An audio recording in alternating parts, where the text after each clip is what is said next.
Long term relationship के अंदर आप एक बंदे के साथ लॉन्ग टर्म रिलेशनशिप कमिट नहीं कर सकते जब तक आप उसे जानते नहीं हैं। ओके, ठीक है ना? ठीक है। ऐसा ही है ना कि आप एक, हाँ, तो एक लॉन्ग टर्म रिलेशनशिप की तरह ही होता है एक लॉन्ग ट्रिप भी। तो पहले आप उसे जानें। स्टार्ट हो गया।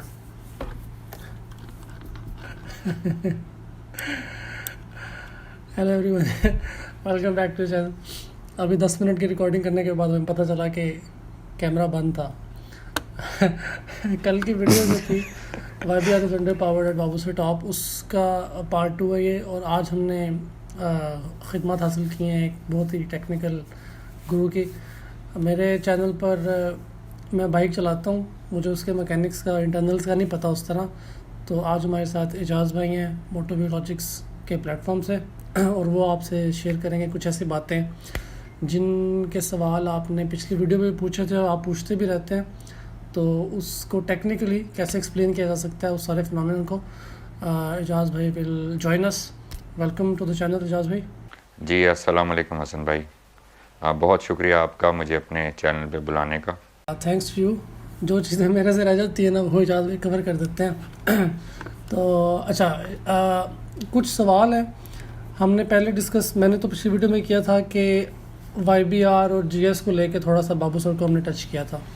तो आज उस वीडियो पे क्योंकि और सवाल लोगों के आए हुए थे तो हमने कहा कि चलो थोड़ा सा टेक्निकल एस्पेक्ट को देखते हैं। कुछ सवाल जो हैं वो ये हैं कि बड़ी बाइक्स हायर एल्टीट्यूड पे लो परफॉर्म क्यों करती हैं, नंबर 1। फिर हमारे जो 70 cc है वो अक्सर YBR को, मैं YBR पे होता हूँ तो मेरा उसके साथ एक्सपीरियंस है, मुझे भी क्रॉस किया है, एजाज़ भाई को भी क्रॉस किया है। उसकी वजह क्या होती है? क्योंकि अगर हमें 70 cc नहीं क्रॉस करना है तो बड़ी बाइक लेने का फ़ायदा क्या है? तो इन तमाम चीज़ों के जवाब हम आज ढूंढने की कोशिश करेंगे। ओवर टू यू एजाज़ भाई। पहला सवाल ये है कि हायर एल्टीट्यूड पे बाइक्स अंडर पावर परफॉर्म क्यों करती हैं? ठीक है जी हसन भाई, एल्टीट्यूड, हाई एल्टीट्यूड के ऊपर तमाम बाइक्स एक ख़ास हद तक एक percentage of their power lose करती हैं। ठीक है, उसकी रीज़न मैं आपको बताता हूँ वो क्यों है, उस चंद एक मिसाल के साथ। तो आइए अब ब्लैक बोर्ड की तरफ। तो हसन भाई, ये एक वाटर टैंक है, इसके साथ 2 नल हैं। एक नल ऊपर लगा हुआ है 6 इंच नीचे वाटर लेवल से, और एक बिल्कुल बेस में लगा हुआ है। अब आप बता सकते हैं कि किस, अगर मैं ये खोलूंगा तो किससे ज़्यादा तेज़ फ्लो होगा पानी का, इस वाले से या इस वाले से? नीचे वाले से। नीचे वाले से। उसकी रीज़न आपके ख्याल से क्या है? क्योंकि उसका इंटरनल प्रेशर ज़्यादा है, क्योंकि ये सारा का सारा जो वेट है इसका वो इधर एक्ट कर रहा है नीचे, और जब हम इसे खोलेंगे तो इससे फ्लो ज़्यादा तेज़ होगा, यानी ज़्यादा तेज़ी से पानी बाहर आएगा। उसकी रीज़न ये भी है कि इस जगह प्रेशर जो है, यहाँ पर जो प्रेशर है और जो यहाँ बाहर प्रेशर है उसके अंदर ज़्यादा डिफरेंस है। यानी यहाँ पे माइनस में है तो यहाँ प्लस में है। और यहाँ से पानी स्लो क्यों निकल रहा है? क्योंकि यहाँ पे जो प्रेशर है वो माइनस में है और यहाँ पे सिर्फ एक प्लस में है, यानी डिफरेंस कम है। समझ आ रही बात की कि यहाँ पे प्रेशर डिफरेंस बाहर से कम है और यहाँ पे प्रेशर डिफरेंस बाहर की निस्बत बहुत ज़्यादा है। अब इसके अगर आगे मैं एक टैंक लगा देता हूँ दूसरा, और उसमें जब मैं नल खोलता हूँ ये वाला, तो ये फ्लो करेगा पानी इधर। और कब तक फ्लो करेगा? जब तक ये लेवल दोनों का बराबर नहीं हो जाता। शुरू में वो तेजी से करेगा, यानी ये वाला हिस्सा जो है वो बहुत जल्दी भरेगा। फर्ज कर लें वो भरेगा 2 सेकंड में, तो और ये वाला हिस्सा जो भरेगा वो आप कह लें कि 4 सेकंड में। उसकी रीज़न क्या है कि यहाँ पे प्रेशर जो है वो बहुत ज़्यादा डिफरेंस था, तो ये तेज़ी से यहाँ से प्रेशर नीचे आया और यहाँ पे गया। अब यहाँ पे प्रेशर थोड़ा सा बना और इसका प्रेशर भी कम हुआ। अब वो बाकी हिस्सा जो है वो प्रेशर डिफरेंस कम होता गया, तो फ्लो जो है वो नीचे आ गया। फ्लो कम हो रहा है प्रेशर डिफरेंस कम होने के साथ साथ, और यहाँ पे आके प्रेशर डिफरेंस दोनों का बराबर हो जाएगा, लेवल बराबर हो जाएगा। उधर भी प्रेशर उतना ही है, उधर भी प्रेशर उतना है, तो वो फ्लो रुक जाएगा और दोनों लेवल बराबर हो जाएंगे। यहाँ तक क्लियर हो गया? ठीक है, अब आप इसको समझ लें कि ये जो टैंक है, वाटर टैंक, ये हमारा एटमॉस्फेयर है। ठीक है। और ये अंदर पानी के बजाय हवा है जो हमारी एटमॉस्फेयर है, जिसके अंदर ऑक्सीजन भी है 21%, 78% नाइट्रोजन है, 1% के अंदर ट्रेसेस भी हैं, कार्बन डाइऑक्साइड भी है, दूसरी गैसेस भी हैं। अब इसकी मिसाल जो है वो मोटरसाइकिल जो इंजन है, जो इंटरनल कंबस्शन इंजन जो नेचुरली एस्पिरेटेड होते हैं, जिनके अंदर टर्बो या सुपरचार्ज इंजन नहीं होते, जो नॉर्मल हवा अंदर जाती है एटमॉस्फेरिक प्रेशर से, वो अगर ये मोटरसाइकिल जिस तरह हमारी हैं सारी 70 है, 125 जितनी भी हम यहाँ यूज़ कर रहे हैं, वो यहाँ पे है। फर्ज कर लें ये इस लेवल पे अगर मोटरसाइकिल खड़ी है, ये कराची है, आप इसको फॉर एग्जांपल समझ लें, ये सी लेवल है, ठीक है, और ये कराची में खड़ी है। इसके ऊपर जो एटमॉस्फेरिक प्रेशर है वो ज्यादा है। ठीक है, ठीक है। और एक मोटरसाइकिल यहाँ पे खड़ी है खुंजराब के ऊपर या बाबूसर पे, उसके ऊपर जो है वो एटमॉस्फेरिक प्रेशर कम है, यानी उसके ऊपर फोर्स कम आ रही है, जो साइडों पे जो एयर की फोर्स है वो कम है, एयर थिन भी है। अब आप इसको इस तरह से समझ सकते हैं कि पानी को अगर आप प्रेस करते हैं, फर्ज कर लें, तो पानी को 1.5 लीटर पानी को प्रेस करके क्या आप आधा लीटर कर सकते हैं? नहीं कर सकते। लिक्विड प्रेस नहीं हो सकता, चाहे जितना मर्जी प्रेशर डाल लें, वो प्रेशर से कम, छोटी जगह वॉल्यूम उसकी जो है वो कम नहीं होगा। ठीक है। लेकिन हवा को आप कंप्रेस कर सकते हैं। यस। आप एक छोटे से कैन जो आपका परफ्यूम वाला होता है, उसमें अच्छी खासी हवा भरी होती है, बिल्कुल, तभी वो बाहर आती है ना, ऐसे तो एयर कंप्रेस हो सकती है। अब यहाँ पर पानी के जो मॉलिक्यूल्स हैं उनका फासला एक ही रहेगा, चाहे ऊपर जितना मर्जी प्रेशर हो। लेकिन एयर के मामले में ऐसा नहीं होता। एयर के मामले में दूसरी चीज जो मैं आपको बताने लगा हूँ, एक तो मैंने प्रेशर का बता दिया आपको, दूसरा एक और डिफरेंस आ रहा है, वो आ रहा है कि जो मॉलिक्यूल्स का फासला है, एयर मॉलिक्यूल्स का, मैं ऑक्सीजन या उसकी बात नहीं कर रहा, मैं जनरलाइज्ड एयर मॉलिक्यूल्स की बात कर रहा हूँ। तो यहाँ पर अगर वो इतनी स्कैटर्ड हैं,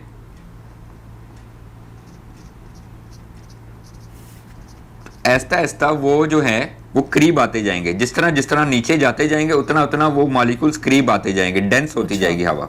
सही है।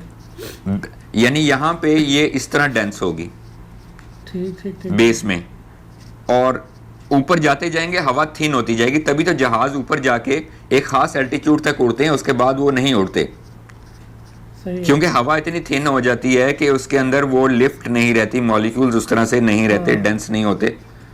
अब ये बढ़ते खुले होते जाएंगे और फासला बढ़ता जाएगा, ये और ऊपर जाके ज़्यादा स्कैटर्ड हो जाएंगे। ये मैंने इसलिए बात बताई है कि आगे हमारी इसमें काम आएगी। ठीक है। अब आपको समझ आ गई है कि जिस तरह प्रेशर होता जा रहा है, हवा कंप्रेस होती जा रही है, एक छोटे से एरिया के अंदर इतने मॉलिक्यूल्स हैं, फर्ज कर लें 12 हैं, और यहाँ पे मैं उतना ही एरिया लूँ तो यहाँ पे मेरे ख्याल से 9 आएंगे या 8 आएंगे मॉलिक्यूल्स एयर के। ठीक है। अब ये होगी जगह क्लियर। अब आ जाए मोटरसाइकिल इंजन की तरफ कि उसके साथ क्या होता है। ये एक सिलेंडर है मोटरसाइकिल का, जिसे कंबस्शन सिलेंडर कहते हैं, जहाँ पे स्पार्क होता है, पिस्टन काम करता है। ये पिस्टन है, ये ऊपर वॉल्स हैं जिनसे हवा अंदर जाती है और बाहर आती है, और ये उसका जो कैविटी है, कंबस्शन चेम्बर है। ये कार्बोरेटर है, यहाँ से हवा बाहर से अंदर आनी है। अब एक मोटरसाइकिल को काम करने के लिए एक खास रेशो चाहिए होती है हसन भाई, पेट्रोल की और एयर की। इस रेशो को स्टोकियोमेट्रिक रेशो कहते हैं। स्टोकियोमेट्रिक थोड़ा सा बड़ा वर्ड है, हाँ बहुत बड़ा। स्टोकियोमेट्रिक रेशो जो है वो एक थ्योरेटिकल रेशो है एक इंटरनल कंबस्शन इंजन के लिए। इसकी रेशो है 14.7 रेशो 1, यानी 14.7 हिस्से हवा के साथ 1 हिस्सा फ्यूल, यानी ये 5, 6, 7, 8, 9, 10, 11, 12, 13, 14, 15, ये 15 मॉलिक्यूल्स हैं फ्यूल के। हाँ। ये मिक्स होंगे एक मॉलिक्यूल फ्यूल का। ये रेशो मेंटेन, हवा के हैं, हवा के, हाँ। ये हवा के मॉलिक्यूल्स हैं। ठीक है। और ये फ्यूल के मॉलिक्यूल है एक। कार्बोरेटर का काम ये होता है कि इसने ये रेशो मेंटेन करनी है। ठीक है। अब वो किस तरह करता है कि जिस तरह हम थ्रॉटल खोलते हैं हवा बढ़ती है, हवा अंदर तेजी से जाती है, ठीक है, ठीक है। उसी हिसाब से वो जेट्स के जरिए फ्यूल उसमें ऐड करता है। जिस तरह हवा बढ़ेगी उस तरह उतना फ्यूल बढ़ेगा, और जैसे ही हम थ्रॉटल छोड़ेंगे हवा रुकेगी, फ्यूल भी रुक जाएगा। समझ आ रही बात की? बिल्कुल समझ आ गई। ठीक हो गया। ठीक है।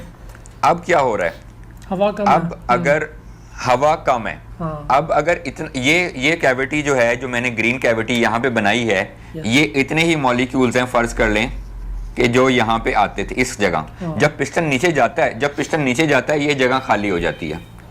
ठीक है। इसको हवा रिप्लेस करने के लिए बाहर से कार्बोरेटर के थ्रू गुजर के इसके अंदर आती है, यहाँ से वॉलों में से गुजर के। ठीक है। अब इस जगह को फिल करना है। जितनी ये जगह फिल होगी उतनी ही पावर होगी, जितनी ही जगह खाली रहेगी उतनी ही ये पावर कम हो जाएगी।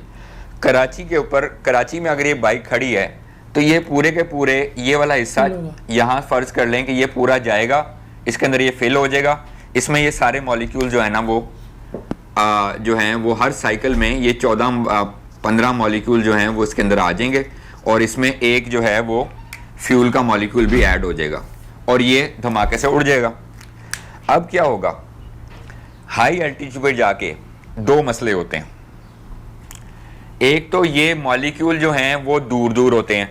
अगर ये कंबस्टन चेंबर इतना है, फर्ज कर लें ये 150 सीसी का इंजन है, इसमें ये 150 सीसी इसकी कैपेसिटी है इस जगह की। इसके अंदर अगर सी लेवल के ऊपर 100 मॉलिक्यूल आते हैं तो खुंजराब पे वहां जाके इसके ऊपर 70 या 60 मॉलिक्यूल आएंगे एयर के। एक तो ये ऑक्सीजन लेवल कम हो गया, इनमें से ऑक्सीजन भी आपकी कम हो गई है, मॉलिक्यूल्स भी कम हो गए हैं, ऑक्सीजन भी कम हो गई, एयर भी कम हो गई। दूसरी चीज क्या कम हुई है, फ्लो भी कम हुआ है। फ्लो किस तरह कम हुआ है, क्योंकि यहाँ पे आपका प्रेशर फर्ज कर लें ये खाली जब हुआ था, मैंने आपको बताया था कि एक टैंक जब खाली होता है तो उसमें जल्दी से पानी भरता है बाहर से, अगर बाहर प्रेशर ज्यादा हो तो। सही है। अगर वो प्रेशर बाहर से और अंदर प्रेशर डिफरेंस कम है तो वो नहीं भरेगा। अब यहाँ पे जब ये खाली हुआ, यहाँ पे जीरो प्रेशर था, फर्ज कर लें। बाहर अगर प्रेशर 760 मिलीमीटर हो, यानी जिस तरह जो सी लेवल पे होता है, तो 760 है, यहाँ पे जीरो है, तो बड़ी तेजी से हवा अंदर घुसेगी। बिल्कुल सही। ठीक है। अगर बाहर रह गया है सिर्फ 500 या 400 मिलीमीटर प्रेशर, तो वो हवा आराम से अंदर जाएगी, तेजी से अंदर नहीं जाएगी, फ्लो कम हो जाएगा। ठीक है, समझ गया। मसला ये, इसमें एंड में रिजल्ट ये होगा कि ये पूरा नहीं भरेगा हवा से। सही है। ठीक है। इसलिए जब ये पूरा भरेगा नहीं हवा से तो फ्यूल भी नहीं साथ ऐड होगा, हवा भी कम होगी तो कंप्रेशन कम हो जाएगी, कंप्रेशन कम होगी तो पावर कम हो जाएगी। कमाल हो गया। ये फिनोमेना हाई एल्टीट्यूड के ऊपर हर बाइक के साथ होता है। कितने रेशो पे होता है, आप इसको जनरलाइज टर्म में ये कह लें कि हर 1000 मीटर के बाद, हर 1000 मीटर एल्टीट्यूड के बाद एक motorcycle internal combustion engine naturally aspirated 10% of its power lose कर देता है। समझ आ रही बात की? कि हर 1000 मीटर का मतलब है 3300 फुट की बुलंदी। हर 1000 मीटर के बाद 3300 फुट एल्टीट्यूड के बाद 10% पावर कम होगी। खुंजराब बाबू सर कितना है हसन भाई? 13,800 13,600 या 800 है। तो ये कितना बन गया? ये बन गया तकरीबन 33312, हाँ 4000 मीटर, तकरीबन 40% पावर, बिल्कुल सही, 40% पावर कम हो गई। अब 125 जीएस में होती है, आप कह लें कि 12 हॉर्स पावर है, तो उसमें से आप 40% कम करेंगे तो तकरीबन वो कम हो जाएगी, 5 हॉर्स पावर कम हो जाएगी। ऐसे। ठीक है। जीएस और वाईबीआर में 10 हॉर्स पावर है तो उसमें से 4 कम हो जाएगी और 6 रह जाएगी। उसमें 5 कम होंगे तो फिर भी 7 या 8 रह जाएगी जीएस में। बिल्कुल सही। ठीक है। अब क्या हुआ है, पावर कम हुई है लेकिन जीएस के पास अभी भी 2 हॉर्स पावर ज्यादा है। ट्रू। परसेंटेज के हिसाब से कम हुई है ना। अब बेनेली की आप फर्ज कर लें 302R है, उसमें तकरीबन 40 हॉर्स पावर है, ठीक है।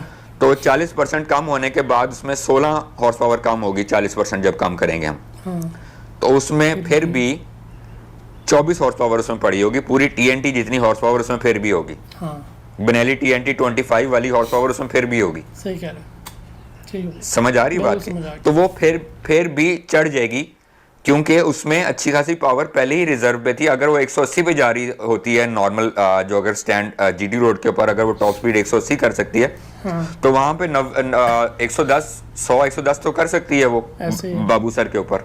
तो यानी बड़ी बाइक्स इसी तरह करती हैं, वो 1000 सीसी चलेगी, बड़ी बाइक्स भी तो करती वो हैं। लूज तो करेगी हाँ। पावर, लेकिन वो चली जाएगी, उसको पता नहीं चलेगा। तो ये थी सारी कहानी। बहुत उम्मीद है कि गहरी, समझ आ गई होगी। बहुत गहरी कहानी जो है ना वो एजाज भाई ने आसान अल्फाज में लाइफ जैकेट पहन के जो है ना वो आपको बता दी है। अच्छा, ये जो 70 सीसी की कहानी है, बल्कि एक मिनट हमने भी हमारे जो सिंपल बाइक्स हैं उनकी बात की, ये EFI बाइक्स के साथ भी यही चीज़ अप्लाई होती है? बिल्कुल हाँ, इसमें एक चीज़ है, EFI में एक बेनिफिट है, वो मैं आपको बताता हूँ। मैंने आपको स्टोकियोमेट्रिक रेशियो की बात की थी ना अभी, यस, कि स्टोकियोमेट्रिक रेशियो है कि 14.7 एयर मॉलिक्यूल्स होंगे, वन मॉलिक्यूल फ्यूल का ऐड होगा, तो अच्छी कंबस्शन हो जाएगी 100% एफिशिएंसी, यानी मैक्सिमम एफिशिएंसी के साथ। यस, तो स्टोकियोमेट्रिक रेशियो जो है ना, वो कार्बोरेटर के अंदर मेंटेन करना थोड़ा सा मुश्किल होता है। वो क्या होते हैं, हाई एल्टीट्यूड पे जाके एयर कम हो जाती है, ठीक है, एयर वॉल्यूम कम हो जाती है, सही है, लेकिन फ्यूल जा रहा होता है उस तरह, जिस तरह हमने यहाँ पे उसके जेट्स खोले होते हैं, मीटरिंग की होती है, यानी उसके जो जेट्स वगैरह बनाए हुए हैं, जो उन्होंने बाइक्स बनती हैं, वो पूरे मुल्क के हिसाब से बनती हैं। अगर यामाहा यहाँ एक मोटरसाइकिल असेंबल कर रहा है, YBR बना रहा है, तो वो ऐसी बनाएगा जो पूरे मुल्क में चल सके, गुजारा कर ले। ठीक है, ठीक है, ठीक है। मोस्ट ऑफ द प्लेसेस में वो चलेगी, हाँ। वो बंद नहीं होगी। ठीक है, वो आप कराची में भी चलाएंगे चलेगी, वो आप लाहौर लेके आएंगे तब भी चलेगी, वो आप ऊपर गिलगित ले जाएंगे तब भी चलेगी। लेकिन सही। वो ऐसी बाइक नहीं होगी जो हर जगह परफेक्ट चलेगी, ऐसी नहीं होगी, क्योंकि कार्बोरेटर की लिमिटेशंस हैं। वो जब एल्टीट्यूड चेंज होगा, टेम्परेचर चेंज होगा, उसकी फ्यूल की रिक्वायरमेंट चेंज हो जाएगी। जब इसके अंदर जब हम एल्टीट्यूड पे जाते हैं तो मॉलिक्यूल्स कम हो जाते हैं, एयर थिन हो जाती है, तो फ्यूल कम चाहिए होता है, हाँ, यानी लीन करना पड़ता है हमें मिक्सचर। ऊपर जाके एल्टीट्यूड पे जाके हमें लीन मिक्सचर करना होता है। इसका भी फार्मूला है कि आपका जो मेन जेट है उसको आपने एक पॉइंट कम करना है। जिस तरह 122 आप बेसिकली जेट्स के नंबर्स होते हैं, उनके जो सेंटर का जो ऑर्फिस होता है ना, जो सुराख होता है सेंटर का, उसके डायमीटर के हिसाब से उसके नंबर होते हैं। पुरानी YBR जो 2016-2017 में थी, उसके अंदर मेन जेट जो था, जो थ्रॉटल के ऊपर काम करता है, वो 122 नंबर का था। ठीक है, और जो नई बाइक आ रही है जो 2018 के बाद आई है, उनमें 119 नंबर का, यानी 3 पॉइंट्स उन्होंने कम किए हैं, यानी उसका सुराख छोटा किया है। तो उसकी रीज़न क्या है कि उन्होंने चढ़ाइयों के ऊपर, उनको शिकायत थी कि चढ़ाई पे बाइक जो है ना, हाई एल्टीट्यूड पे जाइक पावर छोड़ जाती है बाइक। उन्होंने क्या किया कि उन्होंने छोटा जेट लगा दिया, कुछ सोच के लगाया उन्होंने। फार्मूला ये है कि हर 1000 मीटर एल्टीट्यूड गेन करने के बाद आप एक नंबर कम का जेट लगाएं, एक नंबर कम का जेट लगाएंगे। ठीक है, अगर आपने 10,000 गेन किया है तो आप 3 नंबर कम करेंगे। तो उन्होंने कहा कि 10,000 फुट की बुलंदी पे भी ये बाइक जाए तो ये तंग ना करे। एक तो ये उन्होंने उसके अंदर जेट कम करके ये किया। लेकिन हर बाइक जाके वहां पर, क्योंकि जेटिंग हम उस तरह से नहीं कर सकते, या तो लाहौर में एक बाइक सही नहीं चलेगी या खुंजराब जाके नहीं सही चलेगी, दोनों जगह सही नहीं चल सकती। यहाँ पे EFI का कमाल आता है। EFI रियल टाइम में एल्टीट्यूड यानी बैरोमीटर लगा होता है, उसके अंदर प्रेशर के हिसाब से और टेम्परेचर के हिसाब से वो अपना एयर फ्यूल मिक्सचर एडजस्ट करती रहती है। ठीक हो गया, वो मैनुअली कर लेती सारा कुछ लाइक खुद ही वो से। सारा वो ऑटोमेटिक कर लेती है। हमें मैनुअली जाके करना पड़ेगा। मैं जाऊंगा तो मैं जाके जलखात जाके स्टॉप करूं, तो मैं अगर जेटिंग करना चाहूं या एडजस्टमेंट करना चाहूं तो मुझे मैनुअली करनी पड़ेगी। आपको याद है जब हम इधर हड़प्पा जा रहे थे तो मेरी बाइक बहुत ज़्यादा मिसिंग कर रही थी। फ्यूल फिर आपने खोला था बाद में इसका? फ्यूल मैंने बढ़ाया था, क्योंकि बेसिकली जो ठंडी हवा होती है वो डेंस होती है, यानी ये मॉलिक्यूल्स एक दूसरे के करीब आए होते हैं, ठीक है। ठीक है। तो जब वो अंदर जाते हैं तो ज़्यादा हवा अंदर, मॉलिक्यूल ज़्यादा पर स्क्वायर इंच ज़्यादा मॉलिक्यूल्स हवा के अंदर जा रहे हैं, तो तो ऑयल कम उसके जा हिसाब रहा से होता मुझे है। हाँ पेट्रोल कम जा रहा होता है, मुझे उसके हिसाब से रेशो बढ़ानी पड़ती है ताकि वो, यानी जितना ज़्यादा मॉलिक्यूल जा रहे हैं उस हिसाब से मैं थोड़ी रेशो बढ़ाऊंगा ताकि वो रेशो मेंटेन हो जाए स्टोक्यूमेट्रिक वाली, समझ आ रही? ठीक है। तो अगर आप फॉर एग्जांपल ऑयल ज़्यादा खोल देते हैं तो उससे नुकसान तो कोई नहीं है, लेकिन आपको ऑयल ज़्यादा लगेगा, ऐसे ही? बस फ्यूल ज़्यादा लगेगा, उसका नुकसान उस तरह से कोई नहीं, क्योंकि लेकिन रिक्वायरमेंट बेसिकली जब आप वर्कआउट कर रहे होते हैं तो आपको प्यास ज़्यादा लगती है। हम्म, आप ये नहीं करेंगे मैं पानी ज़्यादा पी लेता हूँ या नहीं, वर्कआउट करने का नुकसान ये है कि मैं पानी ज़्यादा पी रहा हूँ, लेकिन वो आप पानी ज़्यादा नहीं पी रहे, आपकी रिक्वायरमेंट ज़्यादा है, आप अगर नहीं पियेंगे तो नुकसान तब ज़्यादा होगा, well said, ठीक है। सही, ठीक हो गया। तो इसी तरह बाइक की एक रिक्वायरमेंट है कि उसको ठंड में उसको पेट्रोल ज़्यादा चाहिए, ठीक है, तो अगर आप नहीं देंगे तो उसका नुकसान हो सकता है, ज़्यादा देने का नुकसान नहीं होगा, ठीक हो गया, क्लियर हो गया। ठीक है। अच्छा, EFI जो है वो EFI जो खुद है कंट्रोल कर लेती वो रियल टाइम में एडजस्टमेंट कर रही होती है, तो इसलिए वो जो एयर फ्यूल मिक्सचर के रेशो की वजह से जो पावर लॉस होता है हमारी कार्बोरेटर मोटरसाइकिल के अंदर ट्यूनिंग इश्यूज की वजह से, वो उन मोटरसाइकिलों में नहीं होता, वो रियल टाइम ECU जो है वो उनका फ्यूल का एडजस्ट कर रहा होता है। अच्छा, ये चीज़ मैंने क्योंकि पता था कि यार ये ऊपर जाके EFI बाइक्स जो है ना ये डिफरेंट बिहेव करती हैं, तो जब वो टूर था अदनान भाई के साथ, शहरोज़ के साथ, तो मैं बड़ा सोच रहा था ना, I was looking forward to it कि बाबू सर पे जाके ये बाइक क्या करेगी, तो वो नसीब ही नहीं हुआ तो वो भी नहीं नसीब हुआ, उसके बाद भी नहीं नसीब हुआ। तो लेकिन ये मेरी एक है विश के EFI पे हम वहाँ जाएं और हम वहाँ जाके उनकी परफॉर्मेंस देखें, तो हम ताकि कंपेयर कर सकें कि कैसा परफॉर्म करती हैं। अच्छा, मैंने एक ब्लॉग बिल्कुल में करती हैं पढ़ा ये। था, उसके ऊपर भी लिखा हुआ था इसी चीज़ को देखने के लिए, तो वो कह रहा था कि 600 सीसी बाइक जो है ना, अगर एक बाइक है उसके जो हॉर्स पावर है वो 60 है, तो वो हायर एल्टीट्यूड पे जाके 30 तक आ जाएंगे। तो वो तो बहरहाल अपनी मार्केट के साथ कंपेयर कर रहे थे अपनी बाइक्स को, वो 125 के साथ तो नहीं कर रहे थे, उनको तो ऑब्वियसली पावर कम ही लगेगी। तो सही है, ठीक हो गया। अब हमने 70 सीसी की बात करनी है। 70 सीसी YBR को क्यों क्रॉस करती है, इसके ऊपर कोई तहकीक करनी पड़ेगी। हसन भाई, ये दुख जो है ना मेरे ख्याल से हर एक सांझा जो सांझा यामाहा बाजू का जो GS वाले को भी शायद ये दुख सहना पड़ता है, तो ये एक है ऐसी चीज़ जिसको हम फिर आम पब्लिक में अक्सर डिस्कस नहीं करते ना। हाँ, तो ये ऐसी शर्म कोई आती है। रसवाई वाली बात, हाँ हाँ बात है रसवाई की, लेकिन है सच। 70 पे 2 जगह मुझे हुआ था। एक जगह तो हम नूरी टॉप चढ़ रहे थे, नूरी टॉप नहीं था सॉरी, हम रत्ती गली जा रहे ठीक थे। है, तो 70 पे 2 लड़के थे, हम तो सिंगल पे थे। मैं था डरबी ATX पे और मेरे साथ अब्दुल्ला था GS 150 के ऊपर। तो हमें यानी हमारे साथ एक ग्रुप था, पेशावर से लड़के आए हुए थे। 70 के ऊपर 2 होते थे और 125 के ऊपर 1 होता था। तो 70 वाले सारे रास्ते हमसे आगे रहे हैं। यानी उनका यानी कॉन्फिडेंस भी आप ऐसी चेक करें कि चढ़ाइयों पे 70 पे 2 और CG पे 1, उन्हें पहले से ही बिल्कुल। पता था। CG पे 1 और वो बहुत उस्ताद थे, यानी आप कह लें कि वो प्रो लेवल उनका था और वो उन्हें बाइक चलानी आती थी। हमें उन्होंने बताया कि क्लच नहीं दबाना, क्लच का जोर नहीं लगवाना, जितने जब तक जाता है इंजन की गियर की ताकत जाती है वहां तक जाएं, उसके बाद पाँव का जोर लगाएं, पाँव का जोर नहीं लगता तो बाइक से हाँ, उतर बड़े जाएं। अच्छे 3 स्टेप्स हैं। ठीक है। हाँ, फिर दोबारा बैठ जाए। हाँ, अब वो तीनों स्टेप यूज करते थे। पहले तो एक वो पीछे वाला अपना लगेज डंप करता था, वो जो पीछे एक जो बंदा बैठा हुआ था वो डंप होता था, ठीक है। उसके बाद वो भागना शुरू करता था साथ। उसके बाद जो है वो दूसरे स्टेप में वो पाँव लगाता था 70 वाला जो चला रहा होता था।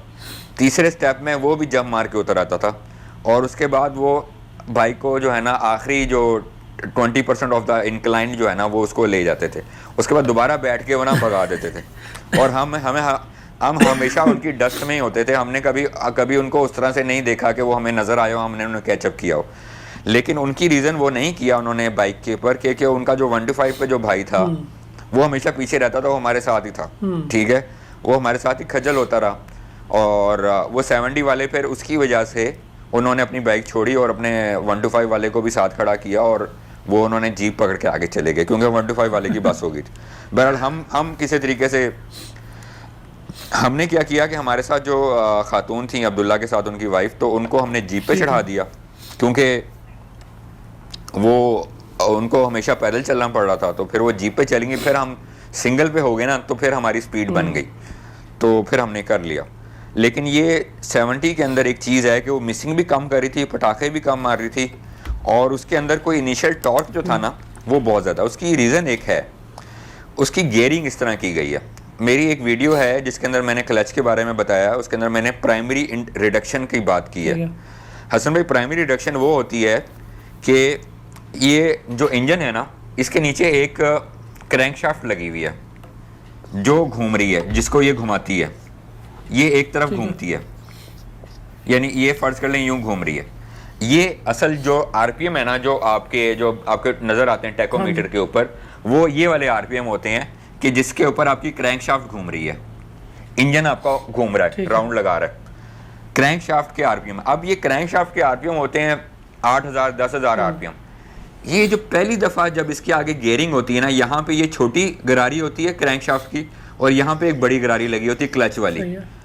अब इन गरारियों के अंदर 3 रेशो का फर्क होता है, और 70 के अंदर 4 से भी ज्यादा का फर्क होता है। अच्छा। ये गरारी बहुत छोटी होती है और ये गरारी बड़ी होती है, तो वो यानी वो पावर को, इंजन के पावर को 4 4.5 गुना बढ़ा देती है। अच्छा।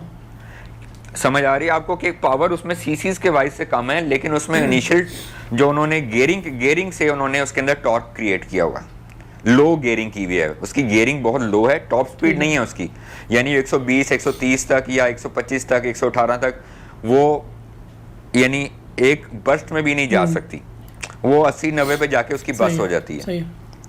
लेकिन वो उसके पहले गियरों में बहुत ज्यादा टॉर्क है, यानी वो 2 के साथ भी वो विली उठा लेती अच्छा, है ये जब वो चलती है। तो ये GS 150 में भी इसी तरह? GS 150 में गियरिंग जो है वो थोड़ी सी डाउन है, लेकिन YBR से फिर भी उसकी गियरिंग जरा बेहतर है। यानी YBR बेसिकली उसकी गियरिंग हाई की तरफ गई हुई है, थोड़ी सी हायर गियरिंग है YBR की। उसमें पावर भी थोड़ी सी कम है, और वो ज़रा टॉप स्पीड की तरफ, यानी आप 80 90 100 पे भी जाके उसको आराम से क्रूज करवा सकते हैं। 90 पे आराम से क्रूज करती है YBR, लेकिन इनिशियल टॉर्क उसके अंदर नहीं है। GS के अंदर इनिशियल टॉर्क है और पावर भी ज़्यादा है, तो वो यानी उस हिसाब से वो 110 120 पे पहुंच जाती है, लेकिन 90 100 पे ही क्रूज करती है आसानी से मेरे। हाँ। तो ये इनिशियल टॉर्क जो है वो गियरिंग से बनाया गया है, और जो 125 है ना CG के साथ एक मसला है कि उसका ओवरहेड कैम शाफ्ट इंजन नहीं है, ओवरहेड वॉल्व नहीं है उसके अंदर, उसमें एक शाफ्ट लगी हुई है जो वॉल्व्स को चलाती है। वो पुराना OHV इंजन है, ओवरहेड वॉल्व इंजन। तो वो क्या करते हैं, जब वो गर्म होते हैं ना तो पावर छोड़ जाते हैं। अच्छा। उनके साथ ये मसला है। ठीक है, तो यानी लॉन्ग हाई एल्टीट्यूड पे जाके वो लॉन्ग टूर्स पे वो फिर आइडियल मशीन नहीं होगी। जी, लॉन्ग टूर्स के ऊपर CG 125 जो है वो लॉन्ग रन्स के ऊपर वो हीट अप होके पावर छोड़ती है, उसके वॉल्स लीक करना शुरू कर जाते हैं, उसका यानी उसकी कंप्रेशन लूज होना शुरू हो जाती है। उसे ठंडा करो वो फिर ठीक हो जाएगी, लेकिन उसको रेस्ट देनी पड़ती है। आप YBR को 80 किलोमीटर फी घंटे की रफ्तार से चाहे सारा दिन चलाते रहे। हाँ, हमने कभी बाइक को इसलिए नहीं रोका कि बाइक गर्म हो गई है किसी भी टूर पे, कभी नहीं रोका। YBR को पता नहीं चलता। YBR 80 किलोमीटर फी घंटे की रफ्तार से 85 के ऊपर आप उसे बगैर रोके गिलगित ले जाएं, उसे कुछ नहीं होगा। के साथ भी है और ये CB के साथ भी है। एग्जैक्टली 125 के CG 125 के साथ ये नहीं, उसको रेस्ट देना पड़ेगा। अगर वो चलेगी तो वो गर्म होगी, गर्म होने के बाद वो पावर छोड़ेगी, पावर छोड़ने के बाद आप परेशान हो जाएंगे कि ये शायद बस खराब होने लगी है। जब वो ठंडी होगी वो फिर ठीक हो जाएगी। ठीक हो गया। वो उसके इंजन का डिजाइन ऐसा है। सही। उसके ऊपर पूरी वीडियो हो सकती है, लेकिन अब इस वक्त वो तो ये टॉपिक नहीं है, कर लेंगे। मेरे साथ लुलू सर लेक पे एक वाक़या हुआ था, तो वो मैंने अपनी वीडियोस का कभी हिस्सा नहीं बनाया आज तक, शर्मिंदगी के बायस। तो आज क्योंकि तमाम हदें पार हो रही हैं, तो वो लुलू सर लेक पे मैं और मेरा कज़न थे YBR पे, तो 3 लड़के थे 70 cc पे, और वो मेरे ख्याल से गए हुए थे मुल्तान साइड से, और उन्होंने हमें क्रॉस किया। ना वो सिर्फ उन्होंने हमें क्रॉस किया, बल्कि उन्होंने हमारी वीडियो बनाई।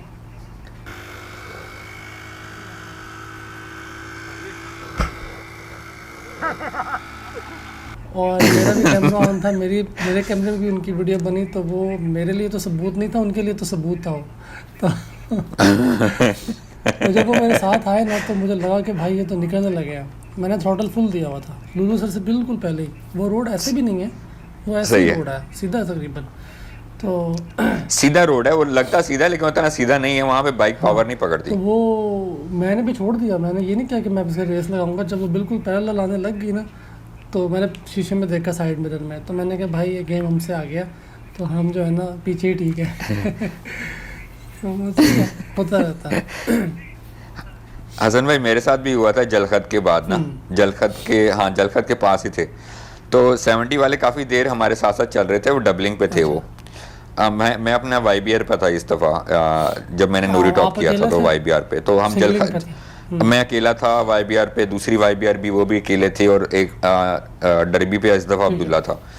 तो जो 125 जो 70 वाले डबलिंग पे थे ना, वो एंड में उन्होंने, हम आगे जाके रुके ना, तो हमारे पास वो आके ऐसा से हुए, क्योंकि वो सारे रास्ते आगे थे, वो आगे रुके, हम उनके पास से जब गुजरने लगे तो उन्होंने इशारा किया, तो हम ऐसा हो गए। तो उसके बाद उन्होंने पूछा वगैरह हमारे से कि कहाँ से आए हैं ये, और फिर हम चल पड़े। फिर वो आगे निकल जाए, फिर वो थोड़ा पीछे आ गए, उन्होंने मुझसे एक सवाल पूछा जो मुझे अभी तक नहीं भूलता। तो उसने पूछा आपकी बाइक ख़राब है? तो आपने बताना था ना कि ये नहीं आवाज़ चढ़े। कैसी है, लेकिन मेरा दिल नहीं कर रहा चलाने को आज। हाँ, मेरे पास पेट्रोल के पैसे नहीं है। मैं ज़रा पेट्रोल बचाने की कोशिश कर रहा हूँ। नहीं, मैंने उसे कहा कि जी मैं ऐसे खुद ही इस तरह चला रहा हूँ, हालांकि मैं खुद ऐसा नहीं चला रहा था, वो चल ही नहीं रही थी। Very interesting. नहीं, ये हर जगह पे होता है। ये जो ख़ास तौर पे वहाँ की लोकल बाइक्स है ना, उनके साथ तो बहुत ज़्यादा, जहाँ उनके साथ तो आप रेस वेस करने का कुछ ऐसा वैसा हिम्मत नहीं कर सकते। लाइक रेस में नहीं कहूँगा, आप अगर सीधे भी जा रहे हैं ना, सीधे रोड के ऊपर, तो आप हाँ जी। नहीं चाहेंगे कि अगर कोई आपके साथ आके रेस लगाने की कोशिश कर रहा है तो आप उसको कंपटीशन दें, क्योंकि आपको पता है कि आपसे नहीं हो नहीं पाएगा दे ये। सकते। सही कह रहे हैं, आपकी बाइक उस तरह से ट्यून्ड नहीं है, उनकी बाइक लोकली ट्यून्ड होती हैं, वो वहाँ के हिसाब से ट्यून हुई होती हैं, ठीक है। वहाँ का कार्बोरेटर, उनके मैकेनिक वगैरह, उनका कार्बोरेटर उस तरह से एडजस्ट किया होता है वहाँ की वेदर के हिसाब से, तो वो वहाँ पे बिल्कुल सही चल रही होती हैं, ठीक है। हमने ट्यूनिंग यहाँ से करके निकले होते हैं, वहाँ जाके सारा कुछ चेंज हो जाता है, टेम्परेचर चेंज हो जाता है, एयर प्रेशर चेंज हो जाता है, ग्रेविटी चेंज हो जाती है, जीवो गरीब हिसाब हो जाता है मोटरसाइकिल का। तो वो वहाँ जाके अगर हम बैठ के एक दिन लगा के इसकी ट्यूनिंग करें तो फिर हम शायद उनका मुकाबला कर लें, अदरवाइज़ कोई चक्कर नहीं है। ठीक हो गया। अच्छा, और कोई सवाल मैं देख रहा हूँ कल की वीडियो के ऊपर, अगर हो तो उसको भी हम एड्रेस करना है। अच्छा, ये पिछली वीडियो पे एक सवाल था कि GS YBR से काफ़ी ज़्यादा तेज़ बाबू सर पे चढ़ जाती है। 5-10 का फ़र्क नहीं है, 20-25 की स्पीड का होता है। क्योंकि मैंने कहा था कि GS YBR अगर 15-20 पे जाती है तो GS 25-30 पे चली जाती होगी। तो वो भाई कह रहे हैं कि नहीं, ऐसे नहीं है, 20-25 का फ़र्क है, यानी YBR अगर 20 पे है तो GS 45 पे होगी या 40 पे होगी। तो इस पर क्या कहेंगे आप? इसमें मैंने GS नहीं चलाई हुई, YBR चलाई हुई है और डरबी चलाई हुई है। अब्दुल्ला ने दोनों चलाई हुई हैं और वो कहता है कि ये दोनों कंपेरेबल हैं। तो डरबी के लिहाज से अगर मैं बात करूं और GS के हिसाब से, इन दोनों में टॉर्क ज़्यादा है। तो उस वक़्त जो चढ़ाई के ऊपर जो है ना, वो स्पीड उस तरह से मैटर नहीं करती, टॉर्क ही स्पीड बनाता है, टॉर्क से स्पीड बनती है। तो YBR में टॉर्क कम है और उसके वेट के हिसाब से GS में weight power to weight ratio भी है, टॉर्क भी उसमें ज़्यादा है, गियरिंग उसमें थोड़ी सी लो की गई है, पावर भी है। तो मैं एग्री करता हूँ कि 20 का फ़र्क होगा अगर वो 10 पे, यानी अगर YBR 10 या 15 पे जा रही है तो वो 30 पे चली जाएगी, 30-35 कर लेगी, इतना है डिफरेंस। और इसमें ये होता है कि YBR का पहला गियर होगा तो हो सकता है GS दूसरा डाल ले। हाँ, ये मैंने फ़र्क देखा है, लोअरी टॉप पे भी मैंने ये फ़र्क देखा है कि GS दूसरा डाल लेता था, मैं पहले में ही बस जा रहा होता था, जोर लगा के स्पीड, यानी RPM के ज़रिए पावर बनाने की कोशिश कर रहा होता था। तो वो उसके पास ये फ्लेक्सिबिलिटी होती थी GS के पास कि वो पहले के बाद जो है ना दूसरा भी डाल के अपनी स्पीड बना लेता था, RPM कम करके भी। तो वो वहाँ पे टॉर्क ये आती बड़ी है अच्छी बात। एक्सप्लेनेशन है तो वैसे। वो GS वर्सेस YBR करनी हो तो जहाँ YBR हाँ, पहले गियर में होती हाँ। है, वहाँ GS दूसरा गियर डाल लेता है। दूसरा गियर डालने की उसके पास गुंजाइश होती है, हमारे पास गुंजाइश नहीं होती। ठीक हो गया, ठीक हो गया। अच्छा, एक और इम्पोर्टेंट सवाल जो मुझे लगता था कि इतना इम्पोर्टेंट नहीं है, क्योंकि मैंने तो शायद कभी पुरानी बाइक्स पे टूर्स नहीं किए हुए। तो लोग पुरानी बाइक्स पे टूर्स करना चाहते हैं, तो वो पूछते हैं कि नई बाइक वर्सेस पुरानी बाइक में टूर पर हाइट पर क्या फ़र्क होता है, और जनरली भी टूर पे क्या फ़र्क होता है। तो उस पर भी इजाज़ भाई से उनकी मायराना राय है। अच्छा हसन भाई, इसमें ये थोड़ा जनरलाइज्ड, बहुत ज़्यादा जनरलाइज सवाल है, इसका मैं जनरलाइज्ड ही जवाब दूंगा। बेसिकली पुरानी बाइक और नई बाइक में क्या फ़र्क होता है? वेल मेंटेन्ड बाइक में कोई फ़र्क नहीं होता। अगर वो बाइक मेंटेन हुई हुई है, उसकी सब चीज़ें चेंज होती रही हैं और वो एज पर स्पेक सही। है, तो वो आपको कोई फ़र्क नहीं देगी। लेकिन अगर उसके अंदर टायर पुराने हैं तो वो एक्स्ट्रा एक ड्रैग क्रिएट करेंगे, ठीक है। और अगर चेन गरारी ख़राब है तो एक एक्स्ट्रा रेजिस्टेंस होगी जो लॉस ऑफ पावर में जाएगी। अगर उसके अंदर कंप्रेशन लूज़ हुई हुई है, या फिर उसके रिंग पिस्टन बैठे हुए हैं, या उसके अंदर कोई ऐसी चीज़ है जो कि या तो वो फ्रिक्शन साइड के ऊपर पावर निकालने की कोशिश कर रही है, और दूसरी तरफ ये होगा कि चंद ऐसे एलिमेंट्स होंगे जो कि उसके अंदर वेयर एंड टेयर की वजह से पावर बनाने में उसमें कमी आएगी, यानी उसकी पीक पावर जनरेशन में कमी आ रही होगी। और दूसरी चीज़ ऐसी होगी कि चंद लुब्रिकेशन या कोई रेगुलर मेंटेनेंस की वजह से, रेजिस्टेंस की वजह से पावर में कमी आ रही होगी।